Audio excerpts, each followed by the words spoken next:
Back in 2005, I was a lot smaller than I am now and a lot more scared. A lot more scared. I was holding both, and as my parents took my hand either side of me, we walked into what was another learning specialist centre. Learning specialist centre. And I walked into a room. I walked into a really nice lady, and they sat me down on these little blue chairs that only a little kid would go down. Little blue chairs they used to have in nursery. Parents sat on these big chairs that would look like thrones where I was standing. They were talking for hours, 10-15 minutes. Then this really nice lady came down to me, kneeled in front of me, took my hand, said, "Theo, you have a gift.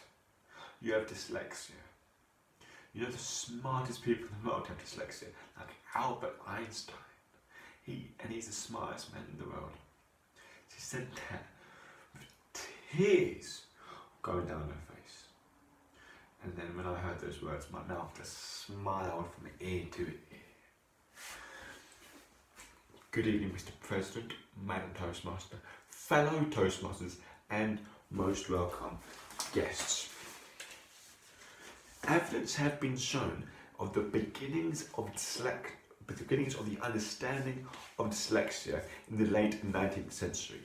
In 1879, a German neurologist named Adolf Kuschmel had an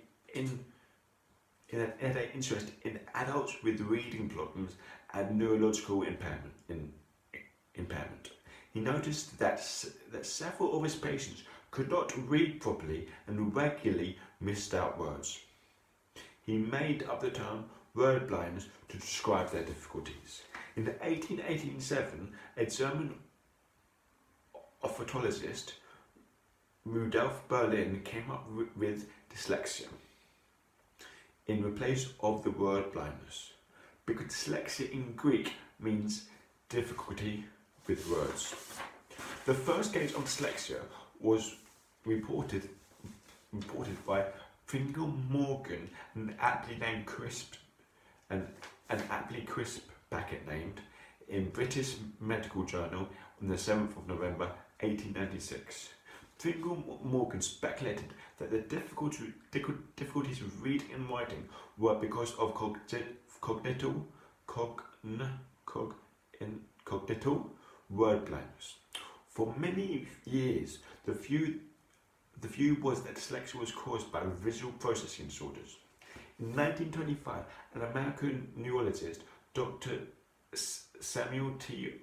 Otten, defined dyslexia as the cross-letterization of the brain. This meant that the left side did what the right side was supposed to do, and the right side is supposed to do what the left side is supposed to do.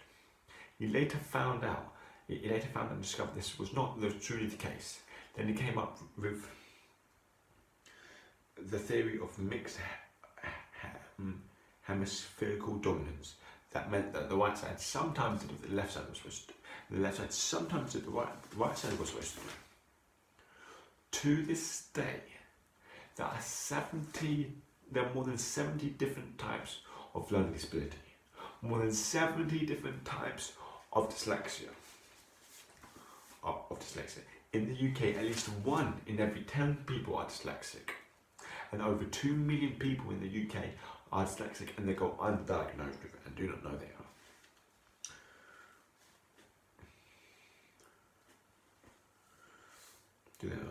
To this day, we're still finding out more and more about dyslexia. More about dyslexia, and more about that we don't understand about dyslexia. 6 months ago, I was watching this documentary called the Dyslexia Myth. It's Dyslexia Myth, and they tried to prove that dyslexia was not real. One of the things they used was Keith Stanhage, who was regarded by some of the world as world-leading authority on reading, and he set out on a mission to scientifically prove the difference between dyslexics and non-dyslexics. Dyslexics who had low reading and a high IQ, and people who has low reading and lower than average IQ, normally named as garden variety. They are wholly named garden variety because there's nothing unique about them. After a decade of research, tests, and studies, Sternhurst gave up his mission because there was nothing to differentiate the two groups. There was no difference in their ability to read and write after the test. They both improved the reading and writing ability at the same level.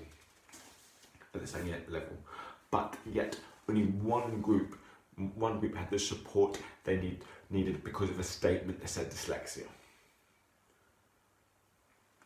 In my opinion, this is an illegal injustice in the education system. If you want to know the real facts about dyslexia, is that 35% of all dyslexics, 35% of all people who drop out of secondary school are dyslexic. 40% of all people drug and alcohol and drug rehabilitation are dyslexic. 70% of all juvenile delinquents, kids in prison, are dyslexic. And what's even worse, 97% of all people worldwide do not believe that dyslexia is nothing but a gift. That dyslexia is nothing but a disability. And on the other hand, 35% of all people, but 35% of all entrepreneurs are dyslexic. 40% of all self-made millionaires are dyslexic. 50% of all people who work in NASA as a space engineer are dyslexic. 50%. And in MIT, and in Cambridge, they call dyslexia the MIT bug. But dyslexia is a gift. If we choose to use it. It's only because the belief of the people around us telling us that we're not yet. Why is this going over the time?